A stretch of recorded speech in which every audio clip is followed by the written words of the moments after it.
Are you ready to learn? Because my super experienced guests are ready to share some really valuable information. Make sure and listen all the way to the end to get help and support. So let's start with the best audio experience. Hello guys, welcome to our show. Today we discuss about podcasting. I love this format. I listen to audio podcasts every single day because I can learn. I can learn a lot.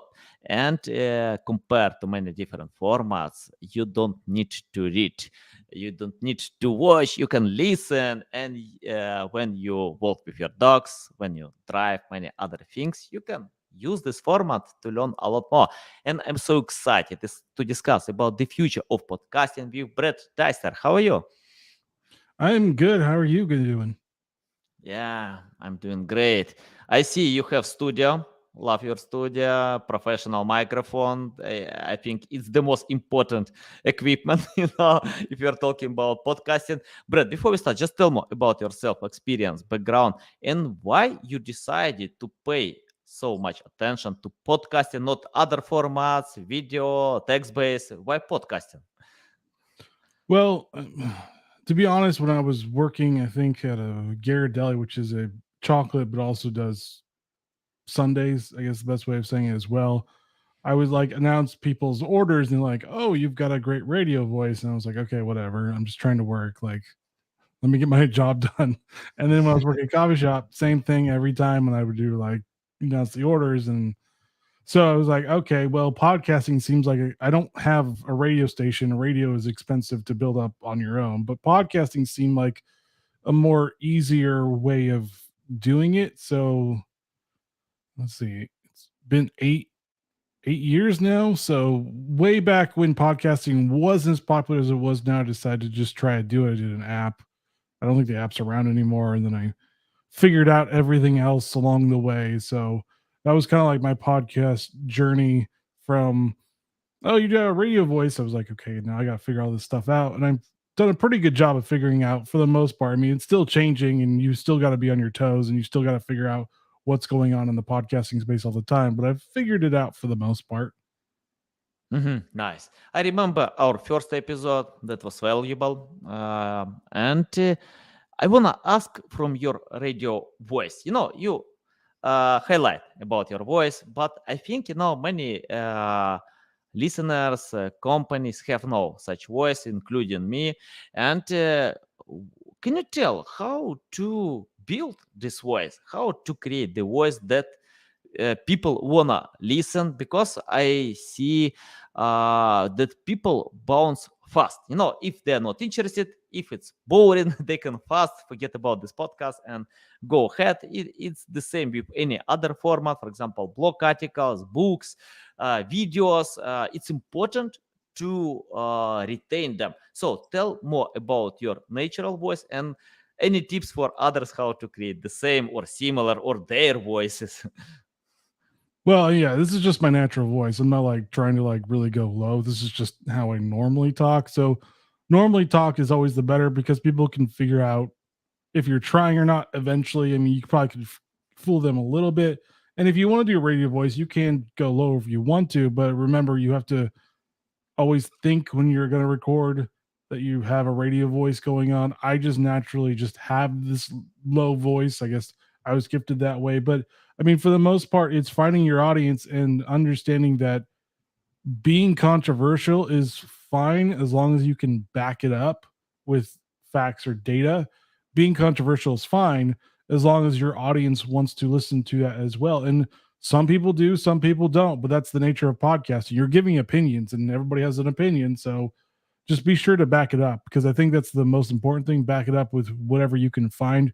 Takes a while to figure it out, but at least back it up with something and at least try to like, if you do something wrong or you say something wrong and people points it out, at least be gracious, figure out if they are right. And if they are, just basically say I messed it up in the last episode or tweet it out or whatever. I mean, we're all going to make mistakes, especially if we're all solo people doing our own thing. I mean, I do it all myself. So we're going to make some mistake because doing it all usually makes mistakes here or there.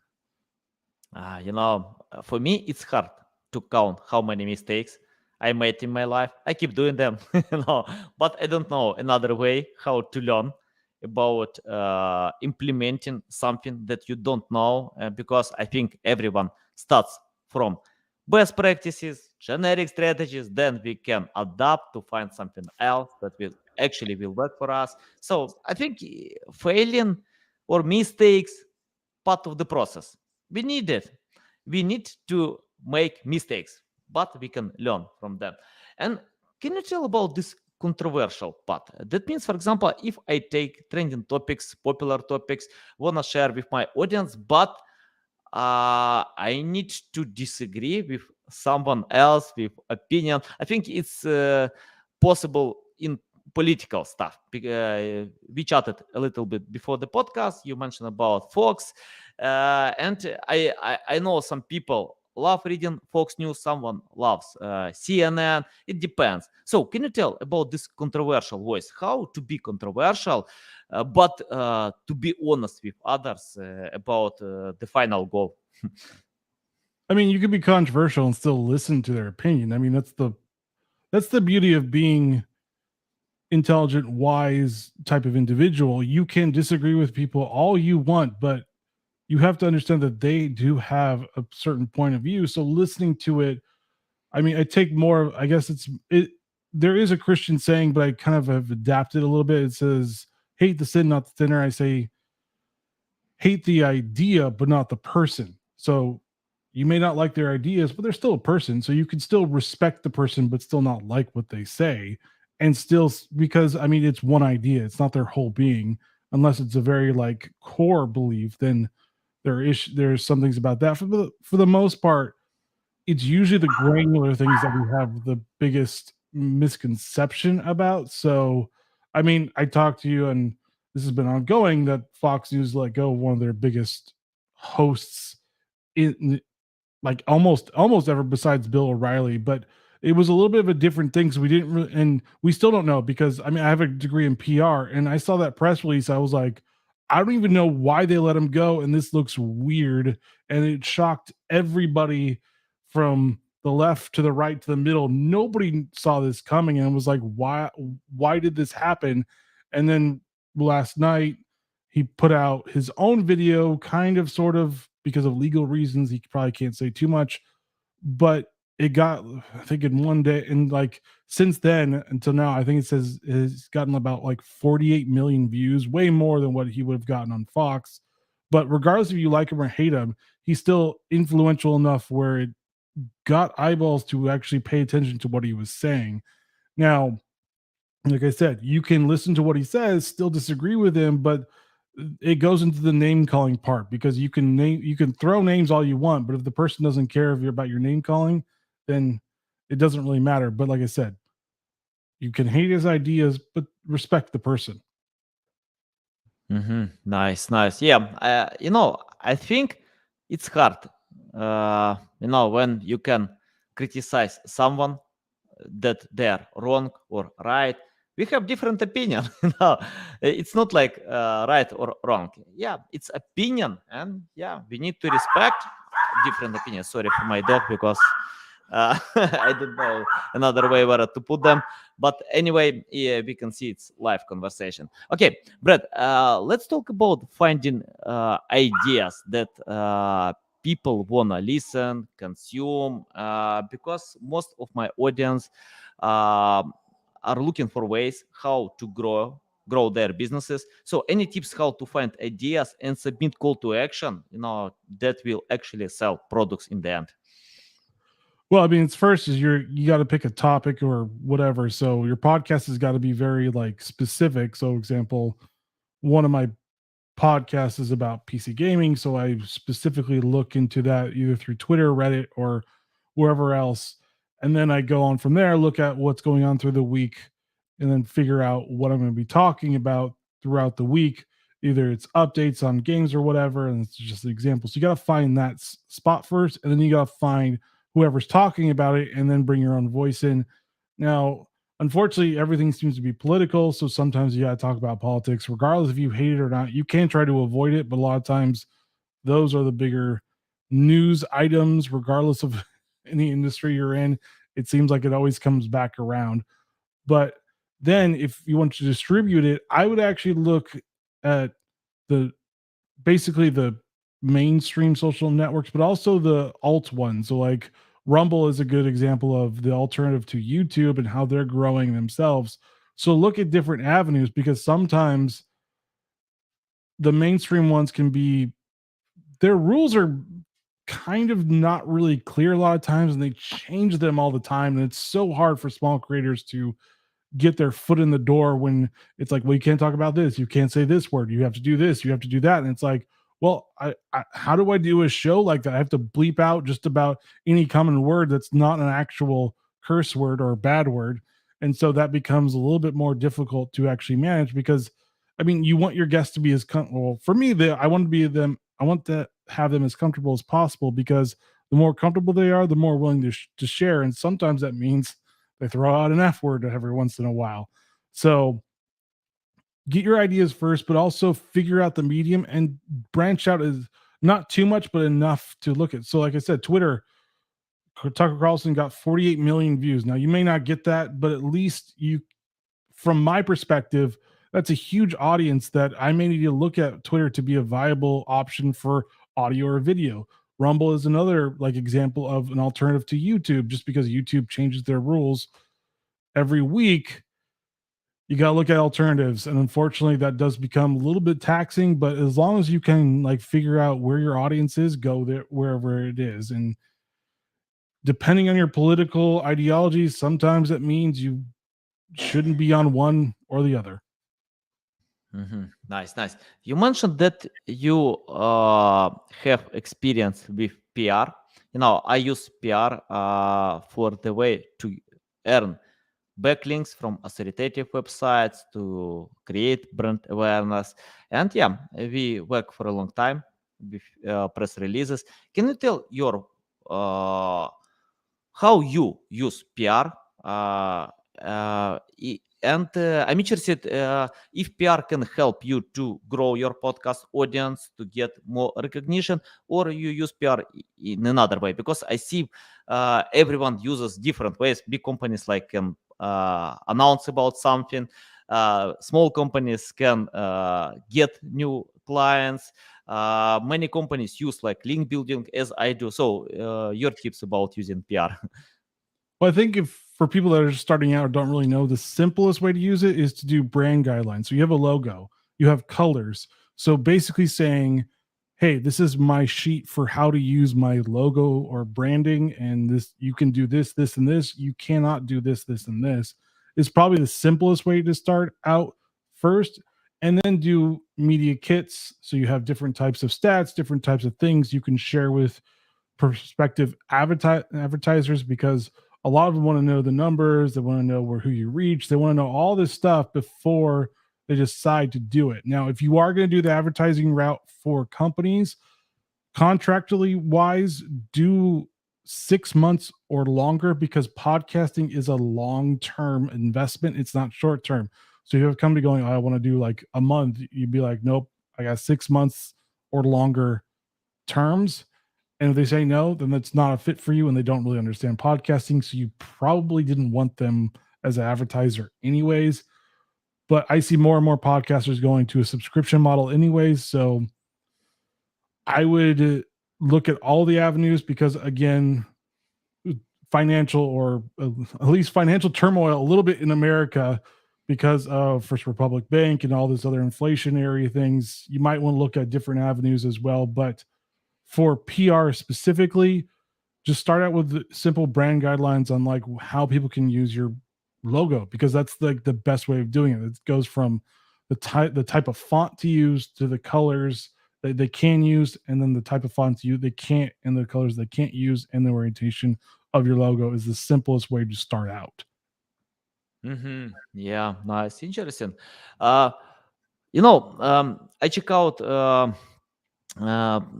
in keyword research tools the keyword podcast, and most keywords have uh, related keywords. Joe Rogan, he's so popular, he has a big audience, and he's controversial as well, many scandals with him.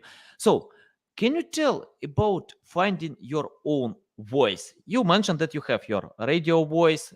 Joe Rogan can invite great speakers because he deserves this audience, this recognition. That's why Elon Musk, Mark Zuckerberg can uh, come to his show. So, any tips about creating your voice? Don't copy others, because I see when many podcasters fail, they try to copy Joe Rogan, other great podcasters, but when you copy, it's hard to be like them, and it's better to create something new. So, any tips about being yourself on podcast?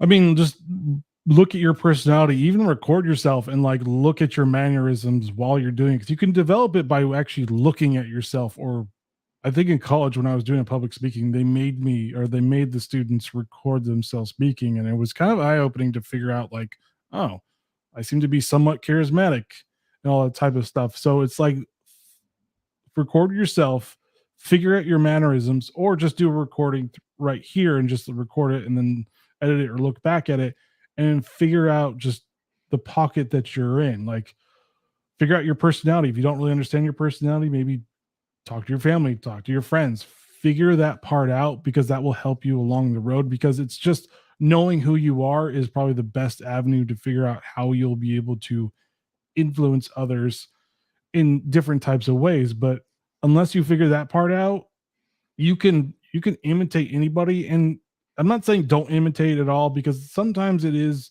good to imitate a little bit, but make it your own. Like, figure out what structures work, because structures are important, and then do it on your own, or do it in a different way, because you can still imitate but still tweak it to be who you are. But if you don't, and you just completely just copy what Joe Rogan does, people know you're just copying. Yeah, and you mentioned about the structure. Can you help to create the structure? So probably you have template or any other tips how to structure content in podcast. I mean, it's a lot of times just looking. Sometimes you can just look at the news and try to structure it that way. There's actually now a ton of templates. When I was looking, like even like 3 years ago, I couldn't even find templates anywhere, but there's a ton of templates. Just look at like podcast show notes or podcast scripts, and it will be like a very structured. And I've seen a lot of them. They're very structured in like, this is your topic. If you have advertising, here's your advertising topic. Maybe like transition to something else. I mean, if you want to make a joke like Daily Wire always goes through like 5 or 6 different ad reads, and you can like make fun of that too. Because they do really good transitions through that. I mean, you can even hear them once or twice, and it's like news show, it's like story, transition to this, and it's a seamless transition, and then they go back to the news story, and then transition, and then back to the news story. You can do it that way. If you don't have any sponsors, I would do basically like story 1, transition to story 2, and then so on and so forth. How many of them you want to do is really up to you. But if that's a solo one, if you're doing an interview, because there's different types of podcasts, it's a little bit different, because then it's just question. You just format your questions and then you go on from there. I'm a little bit, if I know the topic, I can go off script as much as I want because I understand it really well. If I'm not, then kind of do stick to the questions a little bit more.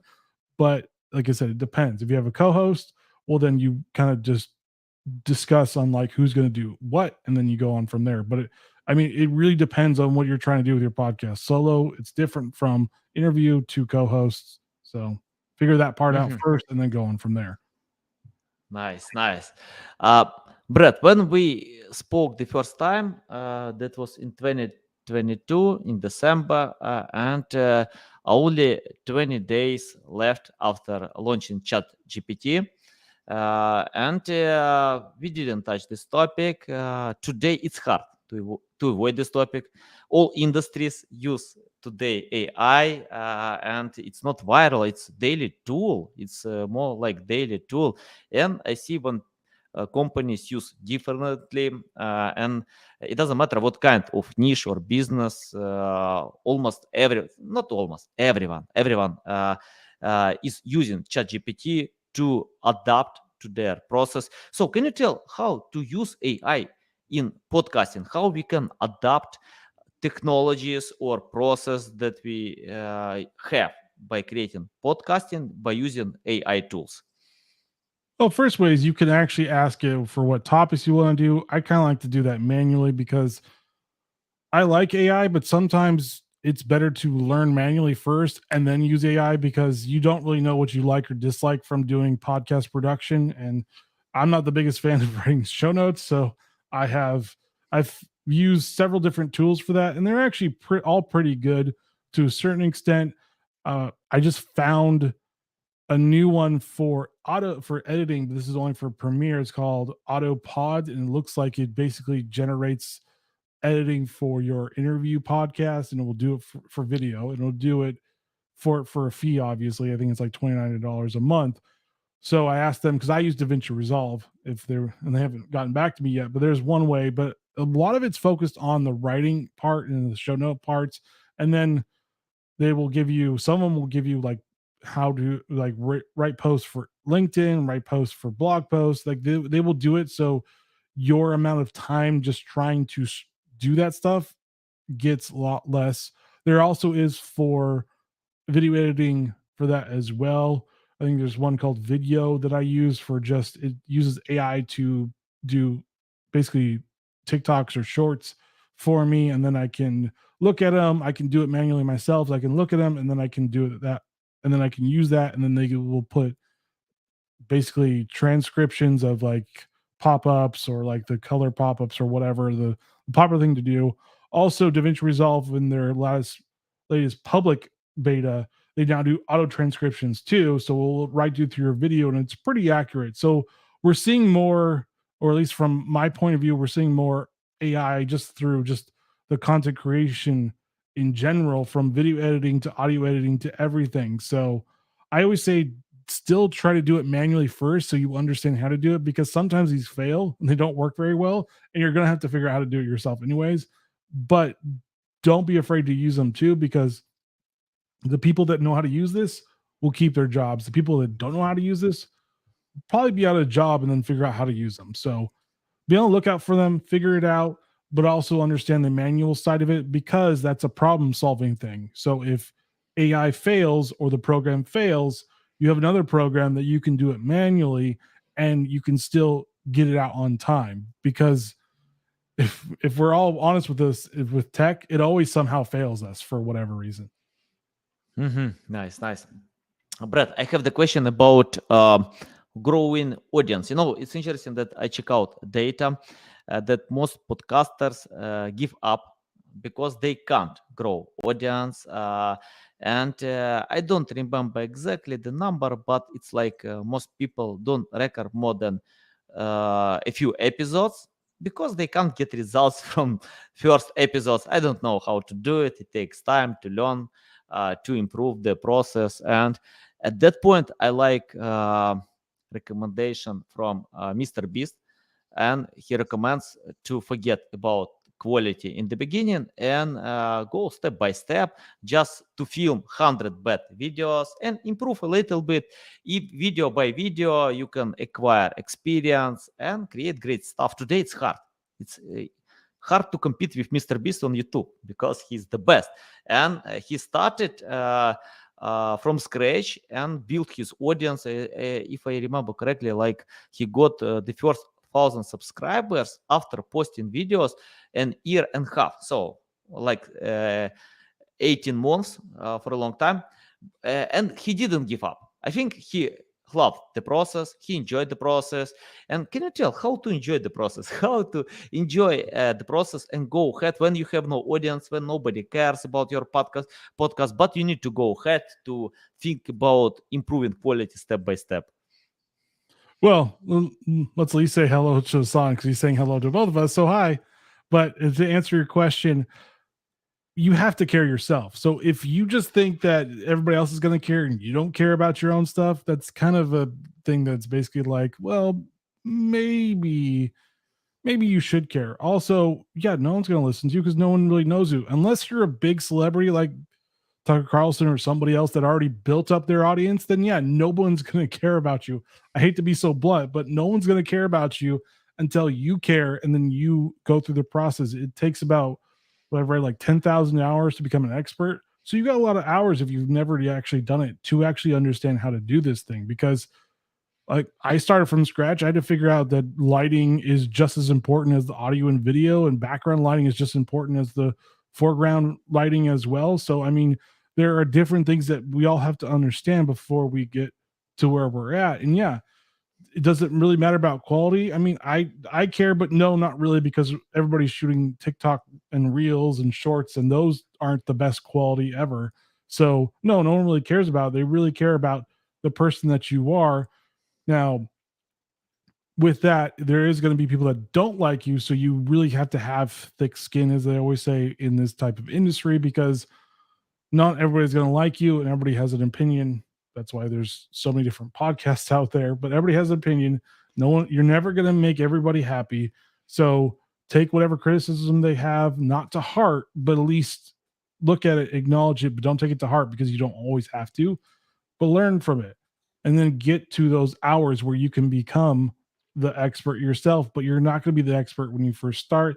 You probably are going to be really just disheartened for the first 3 months or 6 months or even a year, depending on what you're talking about.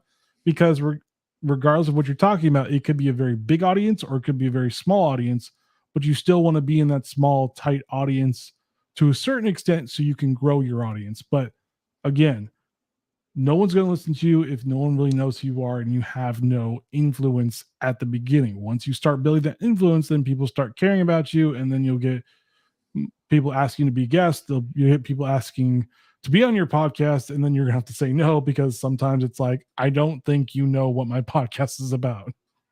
Nice, nice. Uh, let's talk about, once I spoke with Jim Edwards. He worked in Business Insider for 10 years. He started on this company from scratch. Then the company was sold for $500 million. Good success.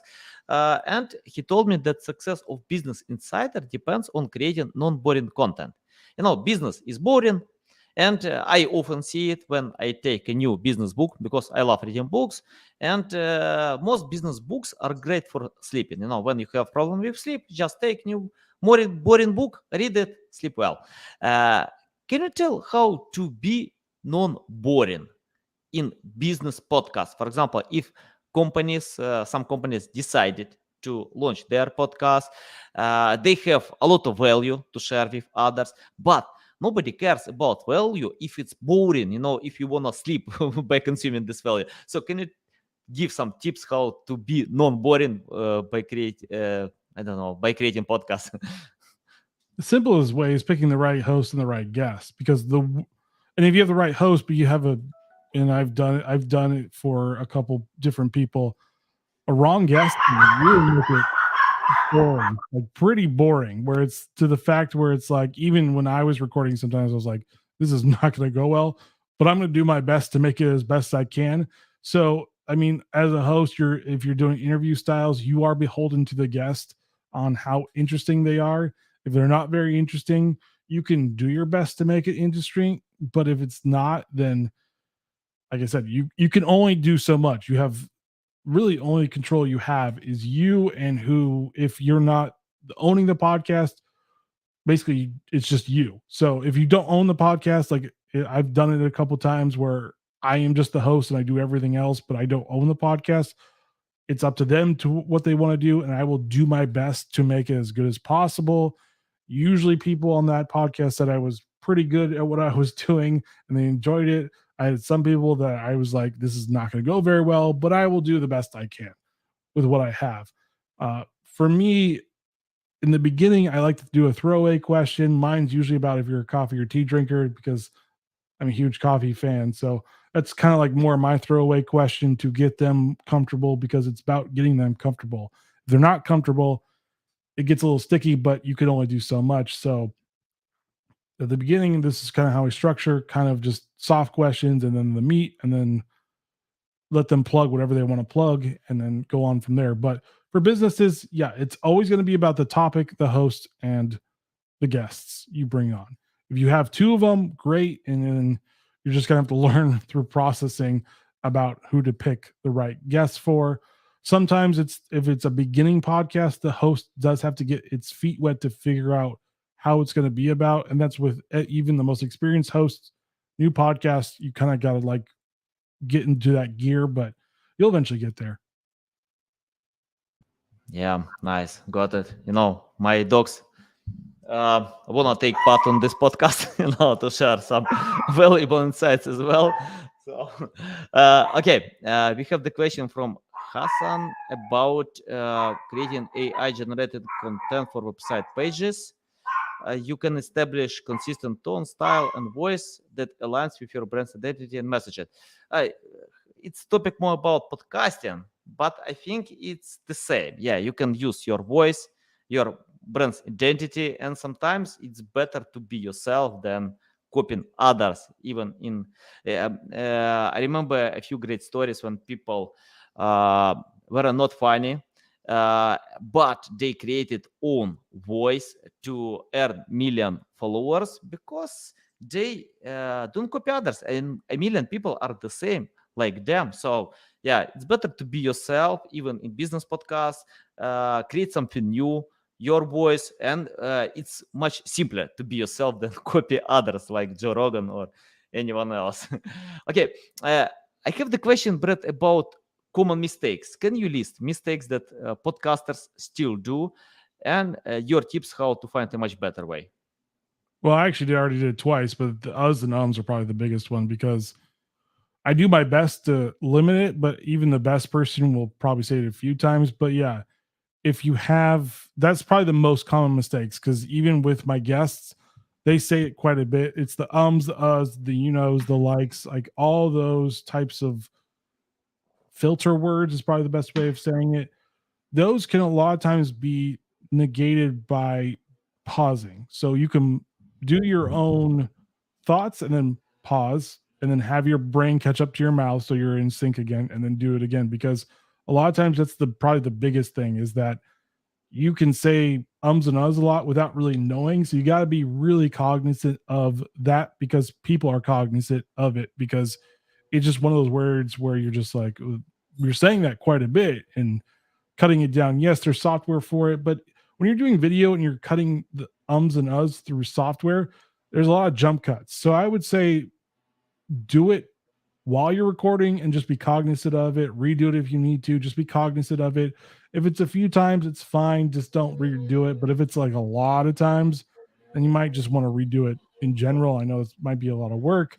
If it's audio, you can get away with cutting it here and there. Video, it's a lot harder because you do have that weird jump cuts if you do it quite a bit. Mm-hmm. Brett, I think, in my life, I made a lot of mistakes. And if I can get back, if I create this time machine, I can fix a lot of errors, mistakes. And let's imagine you started today from scratch without any experience, knowledge, skills.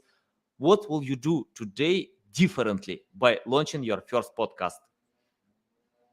Not doing it myself, where I broke my RSS feed 3 times. That was probably the biggest lesson to learn, is that the RSS feed, if people don't know, is like the lifeblood of your podcast. If that is broken, it will go nowhere. No one can listen to it. That's probably the worst thing you can ever do.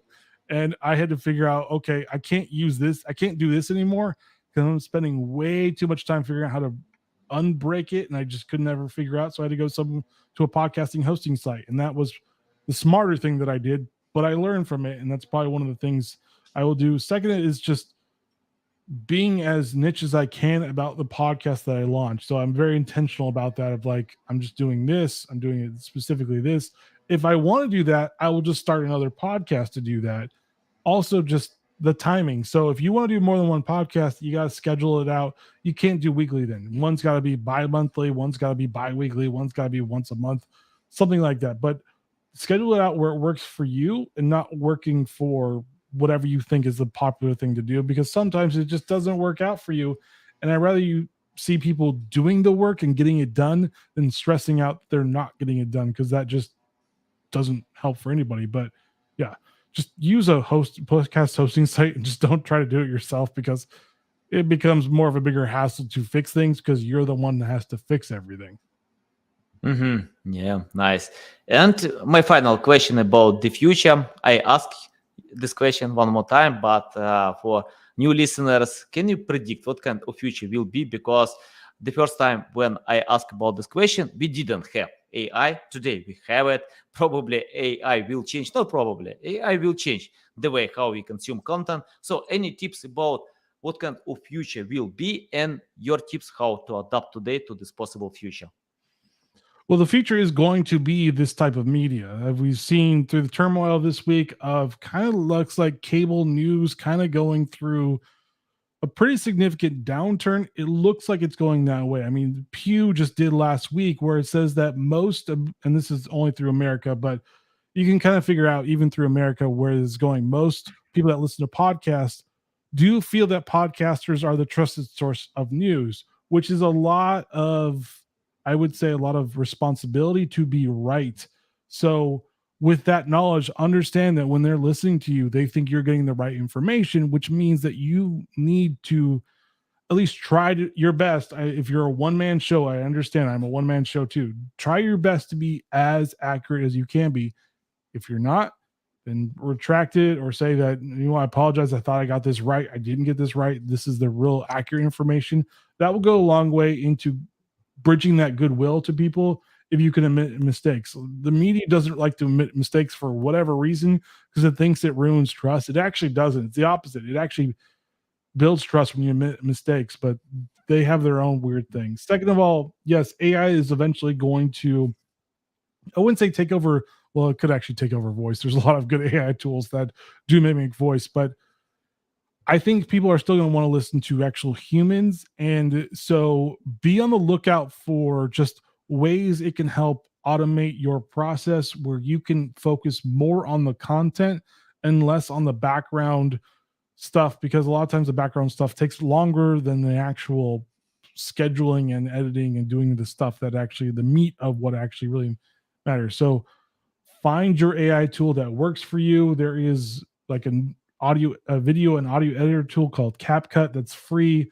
You can do DaVinci Resolve that's free. Like find the free stuff, find the lifetime subscriptions that you don't have to spend monthly on. Find those as much as you can, because those will actually help you in the long term and not spending a fortune on everything, because it does get expensive with all these subscriptions.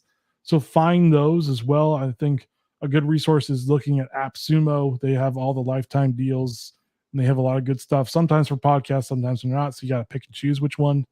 But learn how to use AI tools, but also learn how to do it manually. I said that before, but learning how to do it manually and seeing like how audio goes up and down, how to actually like successfully mix it by yourself is a good way of understanding it. Plus, when AI fails or tech fails, at least you know how to do it manually, because that's the only way you're going to be able to get around this. If you completely solely, for right now, rely on AI and tech, I mean tech by AI and just automating everything, and it fails on you, then you're kind of like, well, what do I do now? I've been relying on this so much that I've never know how to do it by myself.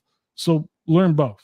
Like I said, understand the manual side, but also learn how to use AI, because it is eventually going to be the people that know how to use AI will be the future people that still have jobs, and the ones that don't know how to use AI will be out of jobs. Yeah, nice. Awesome. Love it. So valuable. Brett, it's a big pleasure to get you on my show the second time, to learn from you. Tell our audience the best way how to keep learning from you, how to follow you, how to reach out to you. Well, I actually now have my own podcast, I guess, network. It's just basically me. So I'm going to be eventually retooling my gaming and tech one. It's called Digital Coffee Gaming Brew and the Digital Coffee Tech Brew, because I'm going to be part of the Digital Cafe. Can't see the coffee. I do really like coffee, but this is going to be more of a 2-camera setup. Even in this office, I can figure out how to do it, but it's going to be more of a 2 setup. And then I'm going to be doing a once a month marketing one, because I used to do a marketing podcast for a client, but I'm going to do it on my own now. We're going to be talking, it's called Digital Coffee Marketing Brew. It's not launched yet. I'm still getting guests and editing and recording, as you probably know. It takes a while to get guests and to get them going. So I'm going to be doing that as well. And I'm going to be talking not just tactics, but also more of a holistic approach, talking about the Bud Light boycotts and how terrible that is and what is going on with all this stuff. So I'm going to be talking a lot about not just tactics, but also just holistically thinking about why are we like not understanding customers in general, because it seems like marketers have kind of lost that part about it. So we talk about that as well. So that's where you can find me. I'm on LinkedIn. I think it's Deister B is the thing, but Brett Deister. I'm on LinkedIn. I try to use as much as I can, but given that I'm doing a lot of different podcasts, it does get hard to actually sit down and do that stuff. But I always see something. So I'm on there as well. I'm also on Twitter. I'm on everything. Just find me and you'll find me. Okay, guys, you can find the link to the Twitter account, LinkedIn account, to the podcast host and Digital Coffee podcast in the description below. Listen us on Apple, Google, Spotify. Thanks again for your time. A big pleasure. Love it. So valuable. Guys, you need to subscribe to Brett Podcast because you can see a lot of value. Love you. See you.